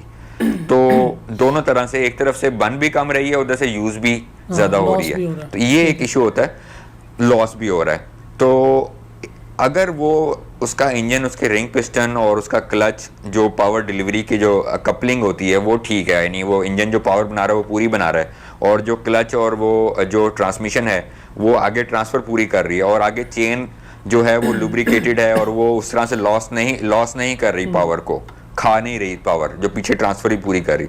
और टायर जो वो है, जो ज़मीन के ऊपर पावर ट्रांसफ़र करना है, वो ज़्यादा बैठा हुआ नहीं है, ज़्यादा खाया हुआ नहीं है, वो ज़्यादा ड्रैग नहीं आपको दे रहा, तो कोई मसला नहीं, एक सिंपल वो पैरामीटर सब ये है करेगी। कि अगर आपकी बाइक वेल मेंटेन्ड है, चाहे वो पुरानी ही नहीं है, तो आप उसे ले जाएं। कोई और फर्क नहीं होगा, दूसरे कोई नंबर फर्क पे नहीं अगर होगा। कोई बंदा नई बाइक खरीदता है सेकंड हैंड यूज्ड में, तो फिर उसको तो नहीं पता होगा कि बाइक के इंटरनली क्या हाल है, तो वो फिर उसको सही है, टेस्ट ही है ना, उसको टेस्ट करना पड़ेगा। वो किसी छोटे टूर पे ले जाए पहले उसको, ताकि बाइक कैसा परफॉर्म कर रही है, बाद में लंबे पे ले जाए। बिल्कुल बिल्कुल सही है।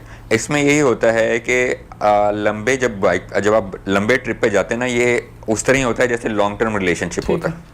ठीक समझ रहे हैं बात को? लॉन्ग टर्म रिलेशनशिप के अंदर आप एक बंदे के साथ लॉन्ग टर्म रिलेशनशिप कमिट नहीं कर सकते जब तक आप उसे जानते नहीं हैं। ओके, ठीक है ना? ठीक है।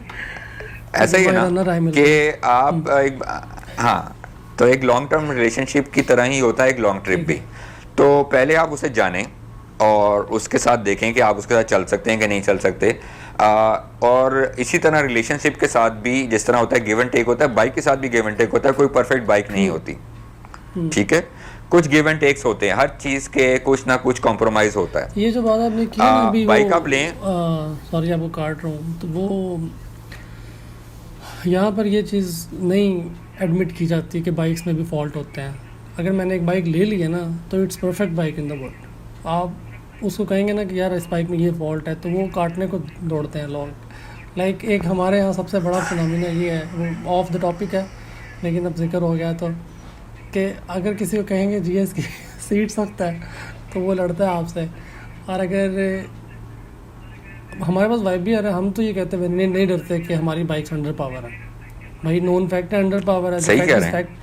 वाइब भी अंडर पावर है, जीएस की Fact सीट is fact. सख्त है, जीएस के शॉक सख्त हैं। तो मेरे ख्याल से थोड़ा सा Light नहीं सही, हमें ना हाँ। इस चीज़ को लेकर थोड़ा सा lenient और फ्लेक्सिबल होना चाहिए कि जो गलतियाँ हैं ना उनको एडमिट कर लिया जाए उन चीज़ों में। अब ऑब्वियसली BMW 1200 में भी फॉल्ट है, वो ये है कि वो गिर जाए तो वो उठती नहीं, बिल्कुल है, वो इतनी वजनी बाइक है। हाँ, लेकिन वो सही चल कह रहा रहे है, लेकिन वो सही चल कह रहा रहे है तो वो इतनी निम्बल है कि वो 700 सीसी से भी आपको लो वेट लगती है। ये उसकी खासियत है, ठीक है। ऐसे ही है, तो थोड़ा सा ऐसे ही हमें है, होना हाँ। चाहिए फ्लेक्सिबल। हर बाइक के, यानी कोई अल्लाह की ज़ात के अलावा कोई परफेक्ट नहीं है और उसके रसूल के अलावा कोई परफेक्ट नहीं है, ठीक है। तो बाकी सब चीज़ें जो है ना वो कॉम्प्रोमाइज़ है, गिव एंड टेक है। कोई एक चीज़ मिलेगी, दूसरी चीज़ कम हो जाएगी, एक चीज़ नहीं मिलेगी। अब देखें एंड्योरोस बाइक हैं तो उनके अंदर ये है कि वो हर जगह चली जाएंगी सड़क पे, वो उस तरह से नहीं चलेंगी। एडवेंचर बाइक जो है वो हर चीज़ कर लेंगी लेकिन हर चीज़ में परफेक्ट नहीं होंगी। उसको आप उस तरह से लीन नहीं कर सकेंगे जिस तरह स्पोर्ट्स बाइक को लीन कर सकते हैं, उस तरह से आप उसको जंप नहीं करा सकेंगे जैसे आप एंड्योरो को जंप करा सकते हैं, ठीक है। लेकिन आप थोड़ा थोड़ा सारा मजा ले सकते हैं एक एडवेंचर बाइक के अंदर, ठीक है। क्रूजर्स की तरह वो कंफर्टेबल नहीं होती हैं जिस तरह क्रूजर्स कंफर्टेबल होते हैं।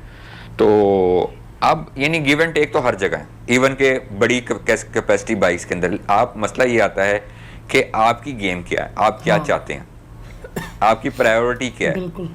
अगर आपकी प्रायोरिटी टॉप स्पीड है और आपकी प्रायोरिटी है कि हर जो है वो आपने रेस लगानी है और यानी आपने हर एक के साथ जाते जाते आपका कोई मिशन नहीं है, आपने कोई किधर जा रहा है रेस लगा रहा है तो आपने उसके पीछे चले जाना है, तो वो फिर आपकी प्रायोरिटी है कि वो 125 ले लें, GS ले लें।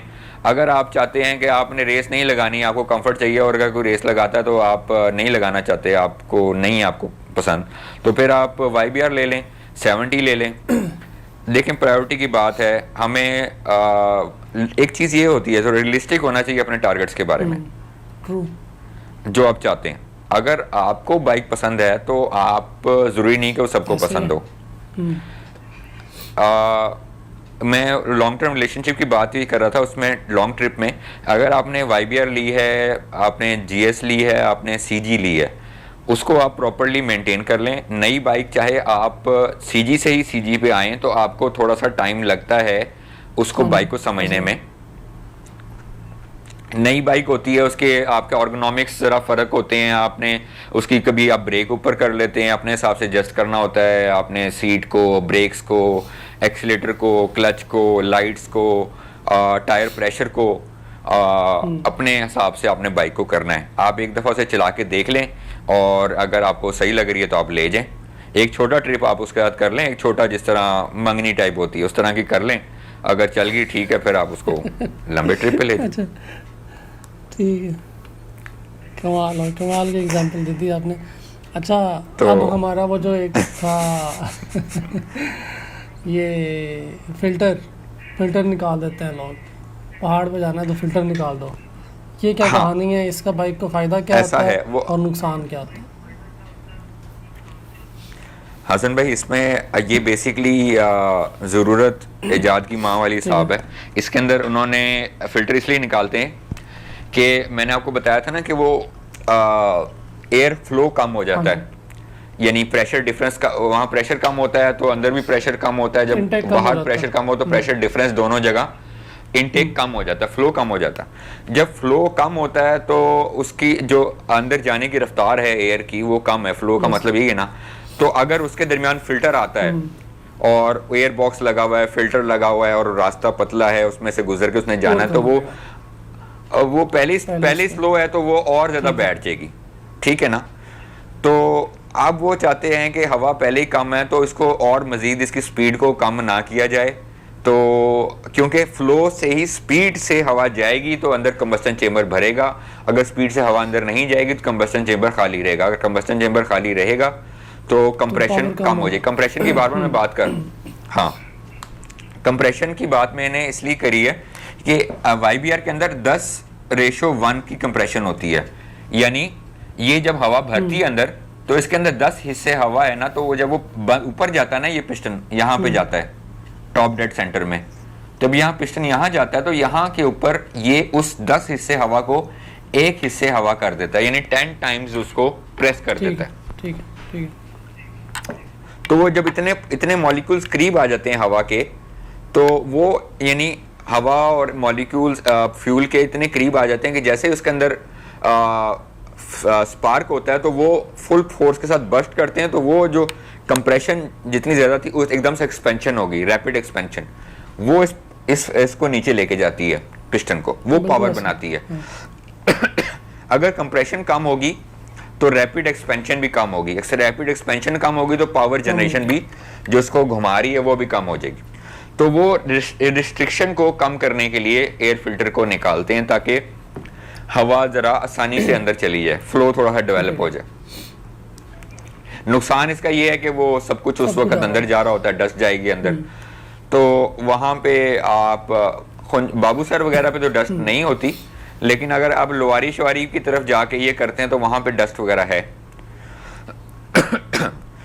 तो वैसे टॉप्स के ऊपर इतनी डस्ट नहीं होती, बडगोई टॉप पे है डस्ट और होती भी है, लेकिन बाबू सर पे नहीं होती, इसलिए बाबू सर पे आप उतार के फौरन लगा लें। जब आप जिस तरह चिलास की तरफ उतरे ना तो वो टॉप है या नहीं है तो वो वहाँ डस्ट हो सकती है ना, अगर गाड़ी जा रही है डस्ट हो गया, छोटे छोटे पार्टिकल्स, हाँ डस्ट तो है, वो अंदर चले जाएंगे, वो चले जाएंगे, नुकसान तो है उसका, लेकिन फिर आप जैसे ही अपने उस सिनेरियो से निकलते हैं साथ ही वापस रोक के लगा लें। पार्टिकल्स कहाँ हिट करते हैं, जाते हैं किधर विदाउट फिल्टर? अच्छा, विदाउट फिल्टर वो एक तो कार्बोरेटर के अंदर बारीक बारीक जेट्स होते हैं एयर और फ्यूल को मिक्स करने के लिए ना, कार्बोरेटर के अंदर एयर के चैनल्स बने होते हैं, और जहाँ से एयर जाती है और फ्यूल के अंदर मिक्स होती है, जिसको हम एमल्सिफिकेशन कहते हैं। हाँ। तो वो बारीक सी ट्यूब होती है जिनमें से बारीक हल्की हल्की आवाज आती है। अगर वो डस्ट जाएगी तो वो उतनी बारीक होती है कि डस्ट पार्टिकल उस जगह को ब्लॉक कर सकता है। एक तो कार्बोरेटर ब्लॉक हो सकता है, ठीक है, एक्सक्यूज मी।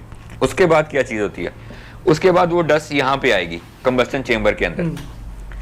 अब कंबस्टन चेंबर के अंदर ये चीज ऊपर नीचे हिल रही है, ये पिस्टन ऊपर नीचे जा रहा है साइडों से, यानी साइडों पे स्टील की वॉल है गोल सिलेंडर टाइप, उसके अंदर पिस्टन ऊपर नीचे हिल रहा है। और अब अगर कोई ऐसी एब्रेसिव किस्म की चीज, रेत या कोई यानी इस तरह की डर्ट है, तो अगर वो अंदर जाती है तो वो यानी स्मूथ तो नहीं है, वो एब्रेसिव हो सकती है, वो रगड़ डाल सकती है, वो हाँ वो बेसिकली अगर वो बीच में आती है तो ये साइडों पे सरफेस जो है ना वो स्क्रैच हो सकती है, ठीक है। और वो वॉल्स को भी स्क्रैच कर सकती है, वो सिलेंडर वॉल को भी स्क्रैच कर सकती है। और उसके बाद क्या हो सकता है, वो पार्टिकल्स जो है ना थोड़े थोड़े रिंग पिस्टन के साइडों से होते हुए ऑयल में भी जा सकते हैं, यस, इंजन ऑयल में भी जाते हैं, ठीक है। तो आपके ऑयल भी, यानी अगर फिल्टर गंदा है ना, एयर फिल्टर गंदा हो जाए तो ऑयल भी गंदा हो जाता है। ये मैकेनिक भी बताते हैं और ये सच है, सही बात है कि एयर फिल्टर साफ रहे तो ऑयल भी साफ रहता है, एयर फिल्टर गंदा हो जाए तो ऑयल भी गंदा हो जाता है। तो हम सोचते हैं कि ऑयल का एयर फिल्टर से क्या ताल्लुक है, लेकिन कुछ ना कुछ हिस्सा यहाँ से इस ऑयल में शामिल होता है जो, हाँ। और जब ऑयल में चला जाए, ऑयल में कोई चीज़ भी एब्रेसिव अगर चली जाती है तो फिर वो अंदर ऑयल ने तो अंदर हर जगह फिरना है और वो उसने फ्रिक्शन को रोकना है। अगर कोई बीच में ऐसा पार्टिकल है जो कि फ्रिक्शन क्रिएट कर रहा है या डैमेज कर रहा है तो फिर तो मेजर डैमेज हो सकता है, लॉन्ग टर्म डैमेज हो सकता है, रिपेयरेबल हो सकता है। हाँ ठीक है, ठीक है, ठीक है। हमारे सारे टॉपिक्स कवर मेरे ख्याल से हो गए और बड़े बड़े मुफस्सल अंदाज में हमने कर दिए। कुछ टॉपिक्स ऐसे थे जो हम बाद में भी कर सकते थे, लेकिन वो इसी वीडियो का हिस्सा बन गया, इसलिए वीडियो जो है वो लंबी हो गई है। और पिछली वीडियो पे लोगों ने कमेंट किया था कि सरप्राइज बाइक का आप गिव अवे कर रहे हैं, मतलब मैं मर्जी होगी मुझे बाइक लेके दें। हाँ, आपने कुछ कहा था, आपने कुछ कहा, हाँ आपने कुछ कहा था, मैं खुद हैरान हो रहा था कि ये क्या चीज सरप्राइज आने वाला है। और मैं और जब मैंने कमेंट्स पढ़े बाइक, जी जी, मैं नाराज होने लगा था। मैंने कहा हसन भाई ने मुझे बताया नहीं बाइक का। कमेंट करने वालों ने तो कहेंगे कि जहाज ले रहे हैं, तो मैं जहाज थोड़ी ले रहा हूँ। वो सरप्राइज है, लेकिन वो किसी और वीडियो में, मेरे ख्याल से अगली वीडियो जो आएगी उसमें मैं बताऊंगा। और हाँ, majorly focused on that surprise होगा, तो इसका हिस्सा हम उसको नहीं बनाते। ठीक है, आपको मैं बता दूंगा बाद में। ठीक है, आपको मैंने बता दिया हुआ, वैसे मुझे बता दिया हुआ मैंने आपको, बता दिया हुआ। मैं सोचता रहा हूँ, यकीन करें असल में मैं सोचता रहा हूँ कि ये किस सरप्राइज की बात करें, ये हो नहीं सकता। असल में मुझे ना बताया हो, मैंने पूरी रिकॉल किया और मुझे नहीं कोई याद आ रही थी चीज़ कि ऐसी जो चीज़ आप उम्र का तकाजा, इसलिए वो थोड़ा सा भूल जाता है दिमाग को। वो अच्छा आंखें लगा देता हूँ अच्छा, मेरे ख्याल से इस तरह की ये this is the first of its kind video. ये बाबू सर को हायर एल्टीट्यूड को लेके, बाइक्स को, पावर लैग, ये सारी चीज़ें क्या कहते हैं। कभी आपने ऐसी वीडियो देखी है यहाँ? नहीं, कभी मैंने बाहर भी नहीं देखी। हाँ, बाहर शायद, बाहर नहीं, बाहर तो शायद हो लेकिन बाहर शायद हो, लेकिन मैंने नहीं देखी इस लिहाज से कि इस तरह से वो एक आपको बताते रहे कि ये नहीं, ये फ़र्क होता है। और इतने सारे टॉपिक्स, यानी इसमें प्रेशर ड्रॉप भी बता दिए, टेम्परेचर ड्रॉप भी बता दिया, इसमें प्राइमरी जो गेयरिंग थी उसको भी बता दिया, यानी आपने आखिर ही कर दिया सन भाई सवालों की। तो मतलब हमने तकरीबन 12-13 वीडियोस जो है ना उनको एक वीडियो में डाल दिया, मसला ही हो गया है कि नहीं? ऐसा ही है। ये इंसाइक्लोपीडिया बन गया, अल्लाह करे ये यानी लोगों को समझ आ जाए। मैंने पूरी कोशिश की है कि लाइफ टाइम एग्जांपल्स दे के लोगों को समझा दूं कि नहीं हम ये चीज़ें होती हैं और ये समझ आ जाएगी। बस वीडियो थोड़ी सी लंबी है, तो देखने वाले अगर तहम्मुल के साथ उसको देखेंगे और जिसको इस चीज़ की ज़रूरत है ओह। समझने की ना, तो वो तो फिर देख ही लेगा। सही है, और ऐसा ही अब है। ये मुद्दा हमारा हल हो गया कि बाइक्स परफॉर्म ऊपर कर अंडर पावर कर होती हैं, सारी बाइक्स होती हैं, YBR ज़्यादा होगी। तो अगर आपने टूरिंग के लिए बाइक हाँ। लेनी है तो अब आपकी रिकमेंडेशन एजाज भाई क्या होगी? लेकिन फिर आपकी बात वही वाली बात आ जाती है कि आपको क्या चीज़ चाहिए। किसी को पावर चाहिए, किसी को कंफर्ट चाहिए। मुझे पता है YBR अंडर पावर सही है, है। लेकिन मुझे क्योंकि कंफर्ट चाहिए तो मैं वो बाबू सर, नूरी टॉप, रतिक अली की हाइट्स, इन पर कंप्रोमाइज़ कर लूँगा। लेकिन मैं पूरा GT रोड और हाँ। पूरा KKH उस पर कंप्रोमाइज़ नहीं करूँगा अपनी कंफर्ट को लेके। उस पर कॉम्प्रोमाइज़ नहीं कर 100% एग्जैक्ट। इसमें मेरे लिए YBR में क्या चीज़ है, एक तो इसकी कंट्री वाइड जो है इसकी स्पेयर पार्ट्स की आफ्टर सेल सर्विस जो है वो एक चीज़ है, ठीक है। उसके अलावा इसकी स्टाइलिंग भी मुझे चाहिए।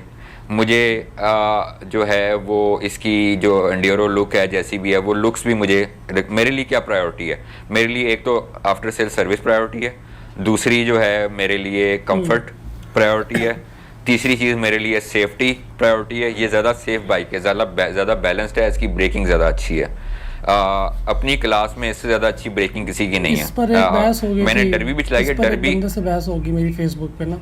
मैं 3-4 साल बाद फेसबुक पे गया तो मैंने एक जगह पे पोस्ट लगाई और किसी ने पूछा कौन सी बाइक लूँ, और उसने कहा भाई बंदे ने जी, मैंने अपना ना डिस्कशन की उससे, तो मैंने फिर ना वो वीडियो का लिंक दे दिया कि भाई यू शुड बाय YBR। मेरी वीडियो 2 साल पुरानी है। तो एक भाईजान बीच में आ गए, उन्होंने कहा जी मैंने भी ये वीडियो देख के बाइक ली थी लेकिन बहुत बुरी बाइक है, फिर मैंने बेच दी। फिर वो एक बड़ा लंबा थ्रेड चला ना कन्वर्सेशन का, and in the and he went abusive. तो मैंने उसको रिपोर्ट कर दिया एडमिन को। तो उस बंदे के पास GS थी। अब मेरा आर्गुमेंट ये था, मैंने कहा भाई मैं आपको 100 बंदे ला के दे सकता हूँ जो कहेंगे कि GS की सीट सख्त है। आप एक दफ़ा एडमिट करेंगे GS की सीट सख्त है। पूरी कन्वर्सेशन में उस बंदे ने ये एडमिट नहीं किया, हालांकि मैं बार बार एडमिट कर रहा था कि YBR अंडर पावर है। भाई इसमें देखें बात ये है कि अगर वो कहे कि सूरज जो है ना वो मगरिब से निकलता है, तो अब आप क्या कह सकते हैं। आप यही है कि रियलिटी होती है, आपको एडमिट करना चाहिए। आपने चीज़ ली, आपने बनाई नहीं, आपने उसके पैसे दिए हैं, आपने एक चीज़ ली है मार्केट से, ठीक है। आप यानी जो है ना कोई चीज़ परफेक्ट नहीं है। आप अगर इस तरह ही कहते रहेंगे, सुजुकी इस तरह ही उस सीट को हमेशा ही बनाता रहेगा नरम, जितनी वो नरम बना क्रिटिसाइज करो इस वजह से, जैसे लोगों ने कहा कि YBR ऊपर चढ़ती नहीं पहाड़ों पे, ठीक है। अब जब उनको फीडबैक तो उन्होंने कुछ किया उसका जाएगा उनके पास, तो वो जब अगला मॉडल लाएंगे, या वो मे बी ये देखते हुए कि यार लोगों की इस चीज़ की डिमांड है तो हम इनको 150 देते हैं या हम इनको 250 देते हैं। अब आप एक चीज़ को लेके उसी को लिए जा रहे हैं तो उसमें बेहतरी कैसे आएगी? कंपनी को तो ज़रूरत नहीं है ना। नहीं, आप उसे कहेंगे इससे, हाँ बिल्कुल वो सही चीज़ को क्यों एक परफेक्ट चीज़ को जिसको सब लोग कह रहे हैं इससे परफेक्ट कोई चीज़ नहीं, उसे क्यों वो सही करेंगे, वो फिर क्यों बनाएंगे, उसे क्यों परफेक्ट मजीद उसको कुछ नई इन्वेस्टमेंट करने की। उन्होंने कहा परफेक्ट बन गई है, तो इसको परफेक्ट बन गई है, जिस तरह 1 to 5 बनी हुई है परफेक्ट। करने की ज़रूरत है। इस पर हम एक कैंपेन चलाएंगे, टेंशन नहीं लेनी आपने। हसन भाई मैं तो मैंने GS की ब्रेक देखी है, मैंने डर्बी की ब्रेक देखी है, मैंने YBR की ब्रेक देखी है और मैंने CB की ब्रेक भी देखी है। मुझे YBR की ब्रेक बहुत ज़्यादा रिस्पॉन्सिव लगी है, तकरीबन डर्बी के बराबर है। डर्बी की ब्रेक बहुत ही एक किस्म की ख़तरनाक ब्रेक है उसकी, कोई इस तरह जैसे कावासाकी की ब्रेक होती थी ना, उस तरह की ब्रेक है उसकी। तो ये इनकी ब्रेक्स बहुत पावरफुल हैं। YBR की ब्रेक ने हमेशा मुझे कंट्रोल दिया है। मुझे पता था 1 फिंगर ऑपरेशन है, मैक्सिमम आप 1 फिंगर से बाइक को पूरा डाउन कर लेते हैं। तो वो भाई मैं यही कह रहा था, आपने मेरी बाइक भी चलाई। देखें brake is probably more important, definitely more important than power, ठीक है, ब्रेक जो है। क्योंकि अगर आप 80 पे भी जा रहे हैं, यहाँ पे 120 पे भी जा रहे हैं जो कि GS जाती है, तो आपके पास इतनी ब्रेकिंग पावर तो हो कि आप उसको 120 से रोक लें। तो वो आर्ग्यूमेंट उनका ये था जो सुन के मैं बड़ा हैरान हुआ। कहते हैं कि सिर्फ एक डिस्क ब्रेक के लिए आप कंप्रोमाइज़ नहीं कर सकते बाकी सारी चीज़ें। मैं सर पकड़ के बैठ गया, मैंने कहा भाई इट सेव्स योर लाइफ, कैसी बात करते हो? तो वो फिर बस छोड़ दें, वो एक मसला होता है, आर्गुमेंट है ही नहीं। हमने बाइक ली है, हमने इसके प्रोज एंड कॉन्स देखकर भाई ना अपनी हमारे बाइक शेयर्स नहीं है ठीक ना, है। ना आपके उसके शेयर्स हैं बाद सुजुकी में, ना हमारे शेयर्स हैं YPR में, हमें किसी- कोई फायदा नहीं है। उसके भी तो नहीं होंगे, आपको खुले, आपको उसके भी नहीं appreciate होंगे करना चाहिए सुजुकी और में। आपको उसे क्रिटिसाइज करना चाहिए खुले तरीके से, बस इसी सी बात है। हाँ या जी तो बिल्कुल। और देखें हसन भाई, एक इंटरनेशनल स्टैंडर्ड है स्पोर्ट्स कार्स का, उसमें ये होता है ना, अगर एक गाड़ी जो है 0 to 100 किलोमीटर की स्पीड 3 सेकंड्स में अचीव करती है, तो 100 to 0 उसको 1.5 सेकंड में करना चाहिए। अच्छा 1.5। समझ आ रही बात की? ये पोर्शे जो डिजाइन होती है ना, वो ये और ये स्पोर्ट्स का सारी परफॉर्मेंस कार्स, उनका अच्छा ये एक ब्रेक की बेंचमार्क बात होता कर है कि रहे हैं, अगर ये गाड़ी 1.5। हाँ ब्रेक की बात कर रहा हूँ, हाँ हाँ, 0 to 100 अगर वो 4 सेकंड में कर रही है, तो 100 to 0 जो है ना, उसको 2 सेकंड में करना चाहिए। यानी ब्रेकिंग उसकी उससे डबल से ज्यादा Efficient तेज, होनी यानी हाफ ऑफ द टाइम में उसको एफिशिएंट होनी चाहिए ब्रेकिंग। इसलिए वो जिस तरह पावर बढ़ाते हैं बाइक गाड़ी की, तो उस तरह उसकी ब्रेकिंग को भी अपडेट कर रहे होते हैं। ब्रेकिंग के बगैर वो तो एक सुसाइड मशीन है। सुसाइड मशीन बन जाती है ना, वो जो बड़े बड़े डेजर्ट्स में जाके, खुले एरिया में जाके नहीं रेसिंग करते, जहाँ वो गाड़ी 400 किलोमीटर की स्पीड पे, उनका मकसद क्या होता है? उनका मकसद होता है हाँ, गाड़ी की टॉप स्पीड अचीव करना, हाईएस्ट स्पीड अचीव करना, रोकना नहीं होता। उसके वो बाद वो पैराशूट खोलते हैं, पैराशूट तो से फिर या रुकती तो हैं। हम बाइक्स के पीछे पैराशूट लगाना शुरू कर दें, क्योंकि हमें ब्रेकिंग तो चाहिए नहीं, हमें टॉप स्पीड चाहिए। तो बस यही है।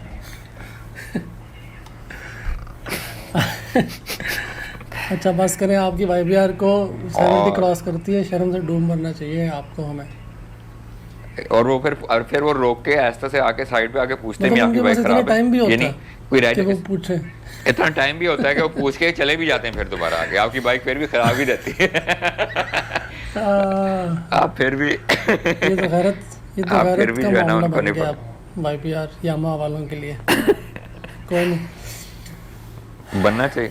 चले हम भी कभी ब्रेम्बो की, वैसे हमारी ब्रेक जो है ना ऑलमोस्ट ब्रेम्बो की ब्रेक के बराबर ही है, हाँ ना। ब्रेम्बो की ब्रेक सी है, हाँ हाँ। मैं तो दर्द काउंटलेस इंसिडेंट्स हैं जिन पे मैं बता सकता हूँ कि अगर वो डिस्क ब्रेक ना होती तो आई वुड हैव बीन, पता नहीं, ठीक है, 70-80 की स्पीड पे मैं खुद जिस तरह मैंने मैं बाइक को जब ब्रेक लगाई है ना, तो वो इस हद तक ब्रेक हार्ड है कि वो टायर रुकता है और आपके पास मार्जिन बन जाता है कि आप इधर उधर कर लें।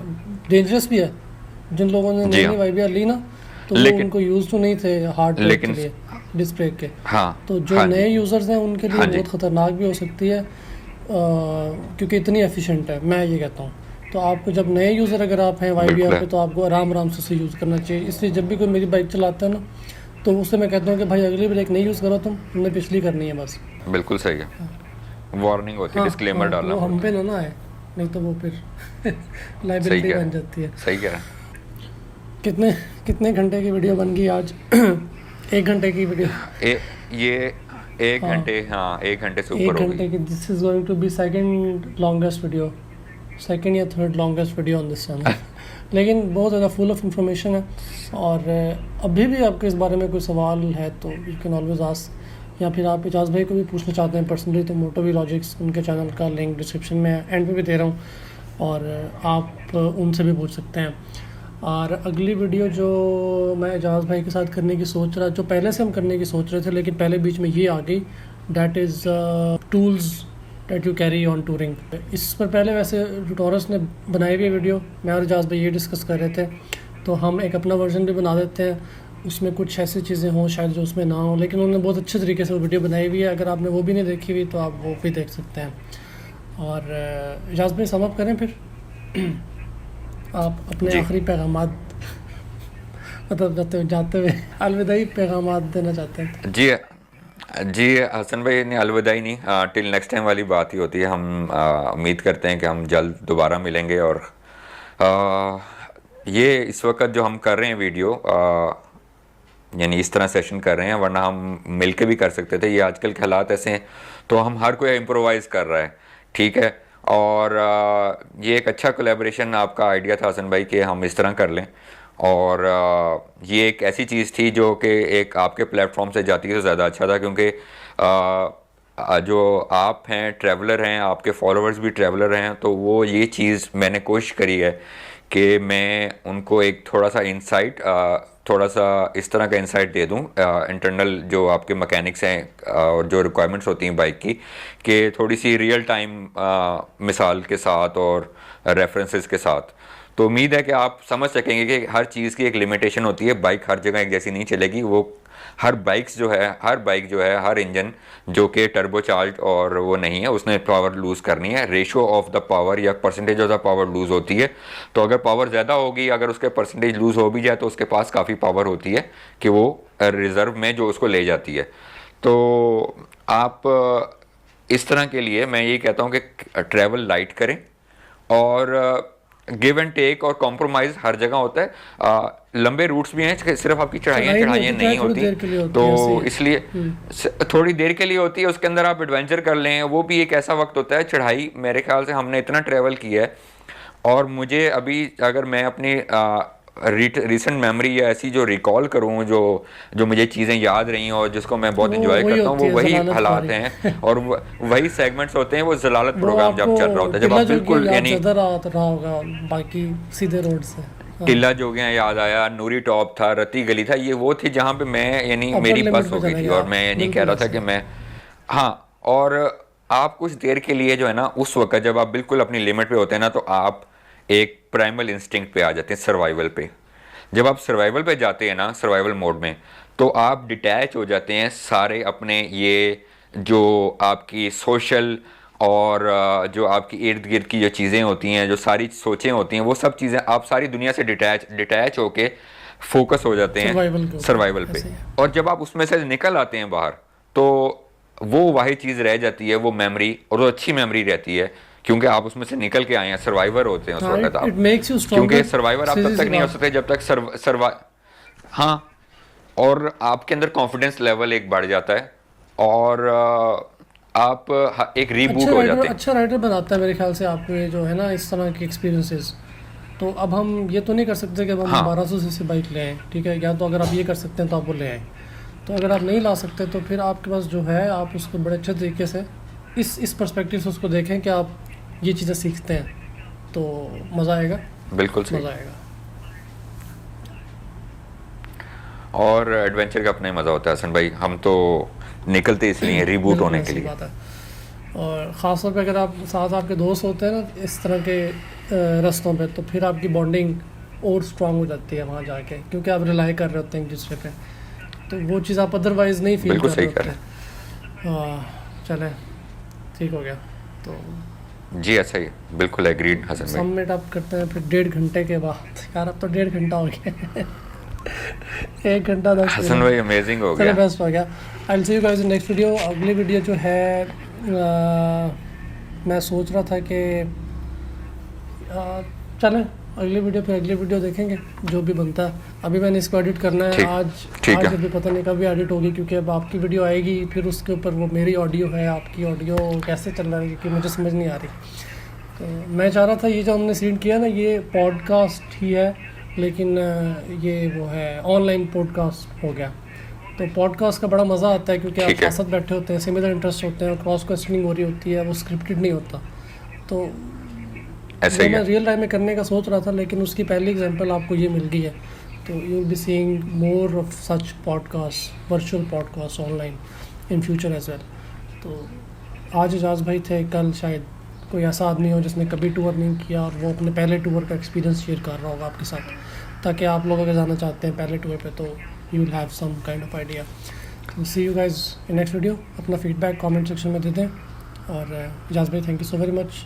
आप नहीं होते तो ये वीडियो नहीं बनती, क्योंकि मुझे तो पता कुछ नहीं है हसन भाई आप ना होते तब भी ना बनती। ये बात भी सही है वैसे चलो ठीक है। मेरी वर्किंग बड़ी अजीब से लग रही है, मेरे गॉगल्स थे वो गुम गए, लेकिन ना नहीं तो मैंने सिर्फ काले गॉगल्स पहन के बनानी थी, मैंने सोचा हुआ था ऐसे एकदम